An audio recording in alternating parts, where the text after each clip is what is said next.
Hello, good day. This is Dr. Mirski from Johns Hopkins Medicine. I'm a professor of anesthesiology and critical care medicine. And today I'm offering a brief tutorial on hypertonic fluids, when and how.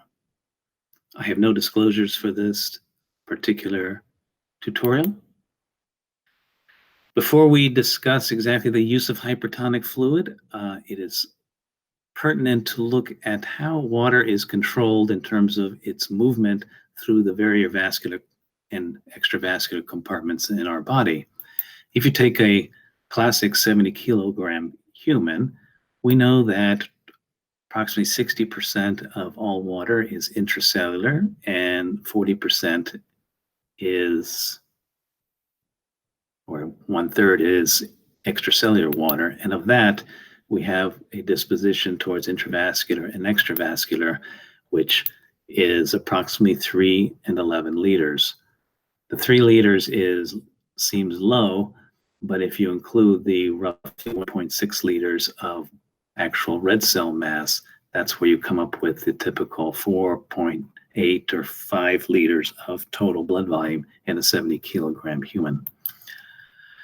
Now, water moves throughout these spaces relatively freely. It is solutes such as sodium, which is not free to move to every compartment, particularly in the intracellular compartment. Sodium is usually actively extruded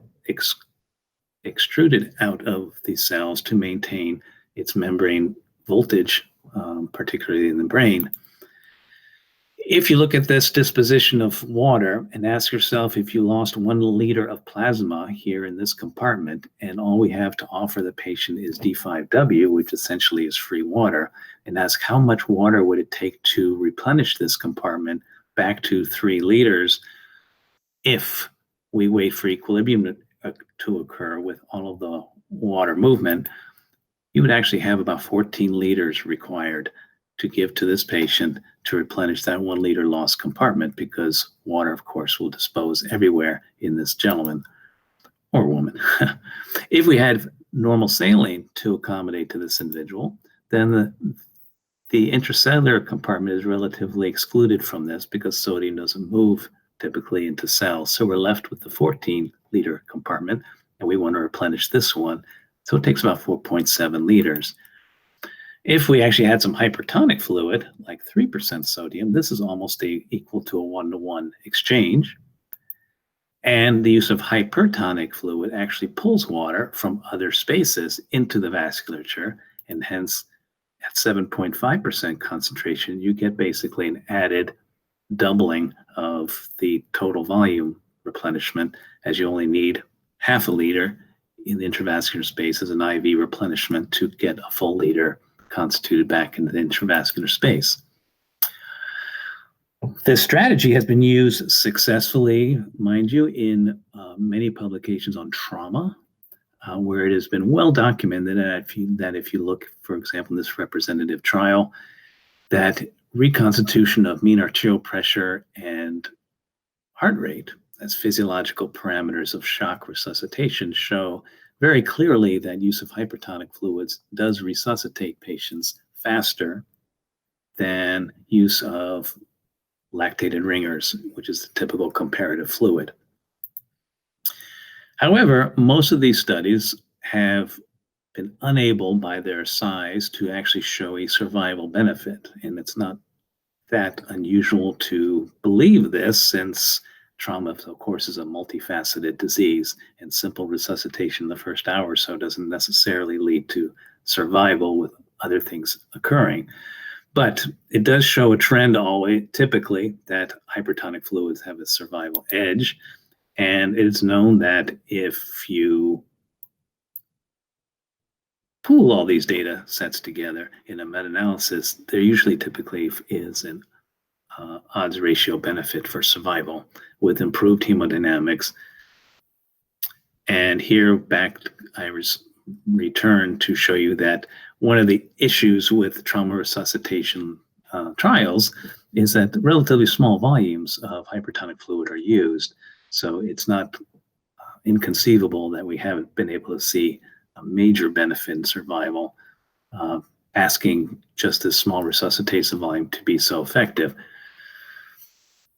In addition to trauma in the field, similar resuscitation has been evaluated in the operating room setting in large blood loss cases, and it has been shown numerous times that hypertonic saline reduces the volume of intravenous fluid required to maintain people undergoing surgery.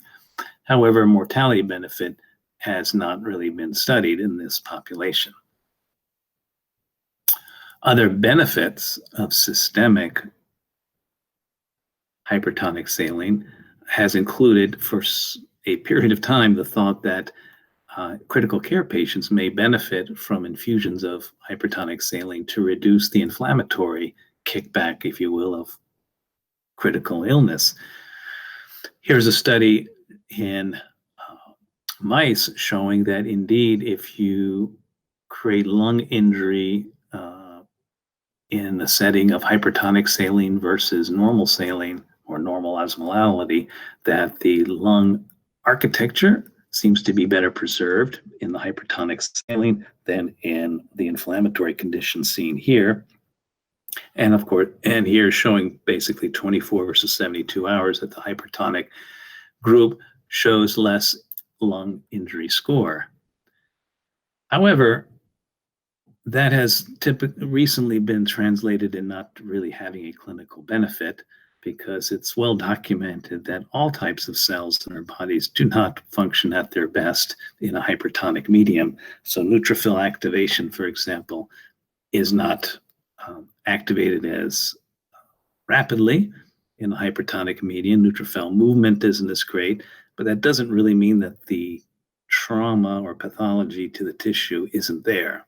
And so we're just probably delaying a lot of the final inflammatory period and delaying it outward. One of the adverse effects to think about in systemic hypernatremia, and I'll just give you one here, is that its effect on coagulation. Now, this has been a topic that many people raise, but the data presented here and in numerous other publications show that that really doesn't occur until you really begin to look at very high concentration of replacement fluid.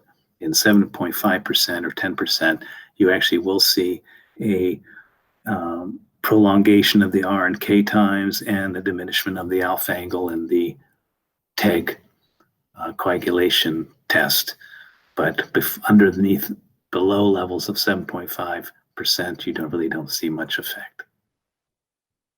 Now, getting back to the brain, where we know that the brain is one of these singular organs that have tight junction endothelium as opposed to fenestrated junction, and hence excludes sodium and other ions rather well. And here's just an electron micrograph showing this sort of tight junction glue here separating these two cells.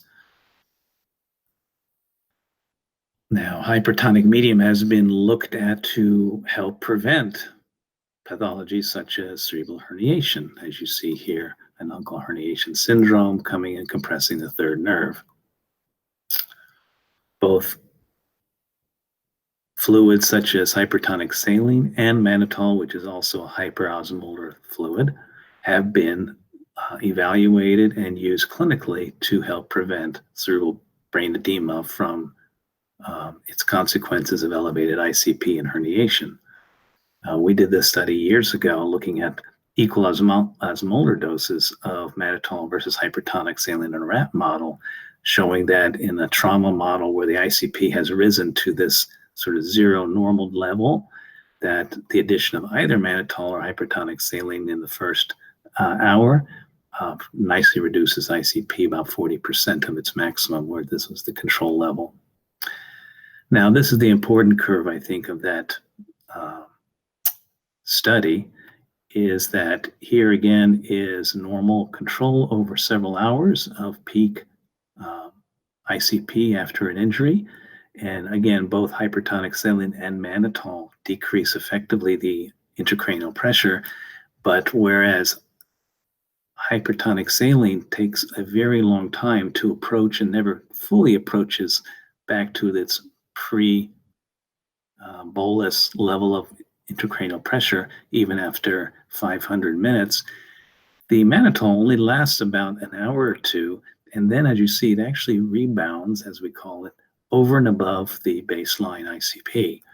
So that is a sort of adverse potential effect of mannitol, which has been demonstrated both experimentally and in the clinical setting, which shows that even after a single bolus, mannitol may leak through the altered blood-brain barrier near gliomas or in areas such as stroke or trauma.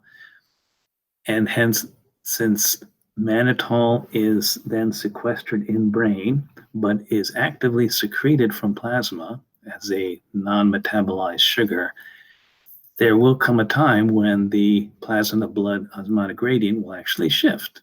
And water will now tend to go into brain because mannitol is still there and it's not in plasma. Thus, it may aggravate edema and promote rebound ICP. Hypertonic saline doesn't have that attribute because it is not as actively excreted as mannitol from the kidneys, and also because it doesn't sequester. It will just come up and equal the gradient across different barriers very easily. There's been a number of articles published clinically to show benefit of hypertonic saline in different circumstances, primarily for preventing or reducing herniation syndromes. The main consequence of using these elements is that once you provide sodium in the external environment, you lose water. And mind you, hypertonic saline is transient in its efficacy because over time, meaning minutes to hours, a cell will re-equilibrate by introducing sodium intracellularly to maintain its cell volume. And if you maintain a patient or a cell in a chronic hypertonic state, rather than introducing sodium at high levels, the cell actually synthesizes osmotic organic osmolytes, such as amino acids and myoinositol, to help maintain cell volume. However, that being said, continuous controlled use of hypertonic saline in the ICU environment has been shown to be very stable over time, and patients have not deteriorated through prolonged use of this. The main issue is that once you have a hypertonic state, you need to take a very long time to gently reduce the serum osmolarity carefully because of the high osmotic organic osmolyte load in the cell, and you want to prevent a rebound effect. So it takes days to do that. Here's just some couple of potential toxicities of hypertonic saline. None of them are been found clinically to be very prominent. And another osmolar drug like mannitol has, unfortunately, more potential toxicities that are clinically prominent, as we talked about. So salient points: the isotonic fluids are not as well, excuse me, hypertonic fluids are better used for resuscitation, and as long as you use judicious manner of controlling the timing, then the risks of using hypertonic solutions are effectively negated.